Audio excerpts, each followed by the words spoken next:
नमस्कार. महासागरच्या खरीखरीमध्ये मी सुजाता आपले स्वागत करते. न्यायालयाने इथेनॉलच्या बाबतीत केंद्रीय मंत्री नितीनजी गडकरी यांच्या बाजूने कौल दिला. त्यामुळेच की काय नितीनजी गडकरी यांना आता विनाकारण बदनाम करणाऱ्या शत्रूंना चांगलीच चपराक बसली असावी. एखादा मंत्री जिथे हात लावतो तिथे सोने करतो. या गोष्टीमुळेच नितीनजी गडकरी सध्याच्या केंद्रीय मंत्रिमंडळात सर्वाधिक लोकप्रिय मंत्री आहेत. त्यांच्या हातात खाते आल्यावर प्रत्येक खात्यावर यशाची मोहर त्यांनी उमटवलेली आहे आणि विरोधकांना चिडीचूप केलेले आहे.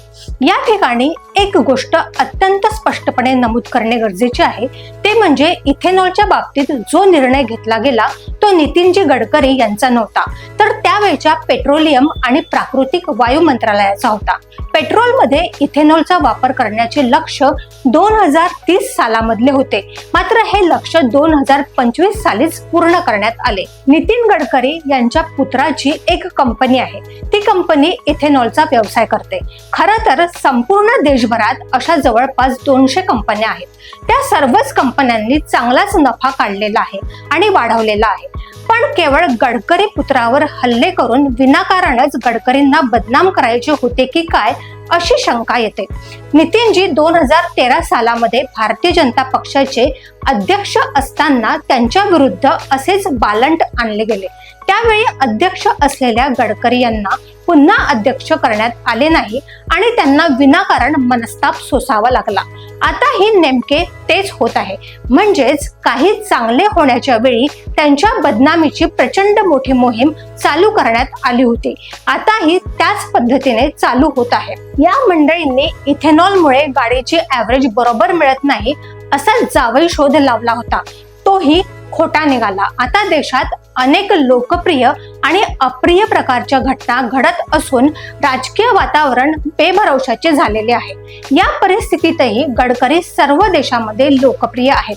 अगदी विरोधकांमध्ये सुद्धा त्यांचे चाहते आहेत.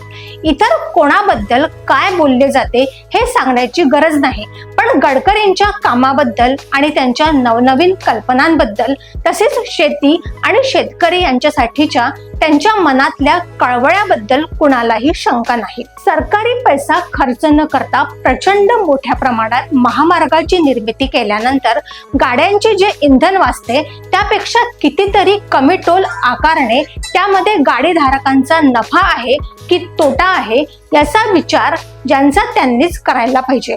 त्यामुळेच या बदनामीच्या सर्व घटनाक्रमाच्या मागे कोण आहे आणि कोण नाही हे आम्हाला अजिबात ठाऊक नाही. पण हा एकच मंत्री इतकी लोकप्रियता मिळवत आहे, त्यामुळे जळणारी लॉबी त्यांच्या विरुद्ध अनेक खोट्या बाबी विनाकारण उभ्या करून दाबादाबी करण्याचा प्रयत्न करीत आहेत.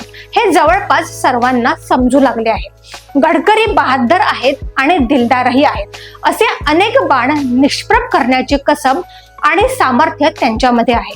त्यामुळे अशा कितीही बाजार गप्पा सुरू असल्या तरीही भारतीय जनतेचा एकच नारा आहे, तो म्हणजे नितीनजी तुम आगे बढ़ो, हम तुम्हारे साथ है. अशाच घडामोडींसाठी बघत रहा महासागर. अजूनही तुम्ही आमच्या चॅनलला सबस्क्राईब केलं नसेल तर लगेच सबस्क्राईब करा, लाईक करा, शेअर करा आणि बघत रहा महासागर. नमस्कार.